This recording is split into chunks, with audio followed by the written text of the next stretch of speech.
have a different model for this afternoon? Most of us, at one time or another, feel confused or upset about work. Push the lights! Come on, get it together! Perhaps the pace of our job and the problem of handling people leave us feeling stressed or overwhelmed. Yes, I'm on the other line with him right now. Okay, John. Or we push and drive ourselves to the point of exhaustion, when even the mere thought of continuing seems more than we can tolerate. New figures show the unemployment rate continues to rise. The number of people... We worry about holding on to the job we have. Come on, we don't want to be late for our first day of school. Or whether we can really succeed when we start a new one. At 10:30, this place is going to be swarming with people. I mean, just packed. We have to maintain crowd control. That is paramount. We're going to have a special VIP guest coming in. We will not know the time of arrival. Keep in radio contact always. Look alive, be alert, and be nice to the press. Come outside. I'll show you the rest of the detail. I'd like your attention. Please gather around. Moreover, we see other people advance up the ladder for all the wrong reasons. Jenny will be styling our next mag cover. It's her niece. Or watch luck triumph over hard work time and again. It's no wonder that most of us worry about our ability to build a successful career and achieve stability. But work is the major role of our existence, whether we like it or not. If we don't like it, we don't like life. So how can we re-energize ourselves and regain our enthusiasm for work?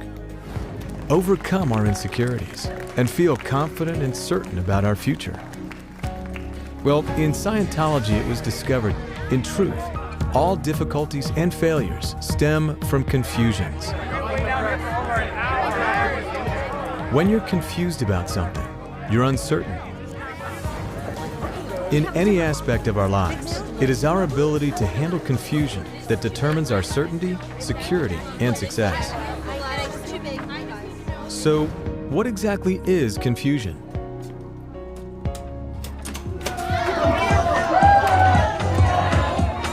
Well, confusion is random motion. Random means without any order or pattern to it. You see, confusions are made up of data, or factors, or parts. They have pieces. As long as all the parts or the pieces of it are in motion, you have confusion. But if you can single out just one piece of the confusion and halt that, then you'll have begun to bring order to that confusion. For example, a dispatcher with a dozen calls coming in all at once only needs to single out one call as the first call to take. That call becomes a stable datum. Hello, thanks for calling. How may I direct your call today? He can orient all the other calls on the switchboard to that first one, and he'll feel less confused. Thanks for calling. How may I help you today? It doesn't even matter which call he selected first. Once he picked one to be his stable datum, the other calls fell in line. Hello, thanks for holding. How may I help you today? Let's take an example of a biologist who is lost in the woods. He's confused. He's anxious. Well, a confusion is only a confusion so long as no part of it is understood. So if he simply grasps one fact about the situation, okay, the sun always sets in the west, that fact becomes his stable datum. which would make that east and that south. And he can then see how everything else aligns to that, which will eventually take me back. Grasping one fact first, one stable datum, will handle his confusion and help him regain his certainty. The teacher, confronted with a number of immediate problems, only needs to pick his first target of attention to start bringing about order again. Get up! Get up! Now, have you ever tried to teach someone something? Now we have to maintain crowd control. That is paramount. We're going to have a special VIP guest coming in. We will not know the time of arrival. Keep in radio contact always. Look alive, be alert, and be nice to the press. You know what to do. Only to discover later that the person made a mess of it. You may have just written it off to, well, he's just not that bright. But the truth of the matter is, he was just confused. He lacked a stable datum. one fact had to be brought home to him first. This list is the most important thing. If they're not on the list, they're not getting in. I don't care what they tell you. You got it? Got it. You handle it? Yep. Okay. Okay, listen, if you're on this list, you're getting in. One is stupid and uncertain in any confusing situation until he has fully grasped one fact or one item.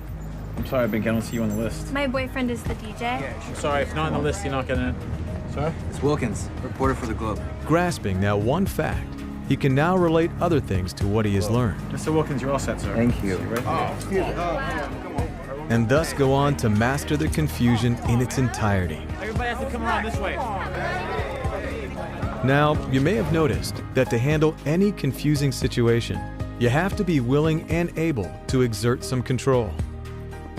But did you know that there are such things as good control I am your new teacher. My name is Mr. Lane.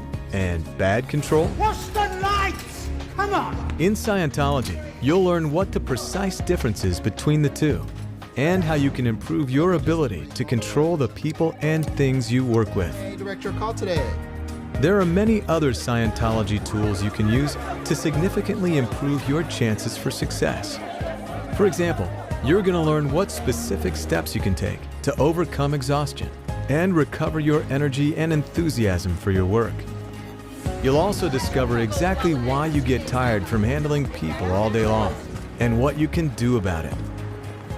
And you'll find out how to increase your familiarity and certainty with your tools so you can be in better control of your endeavors. A lot better now. It's very good. You can have confidence in yourself and certainty about your future. We did it, man. You can have security. People, I have an announcement to make. You can succeed. Today, Elizabeth will be styling our mag cover. With these tools, you can create exactly the career and the life you've always hoped for.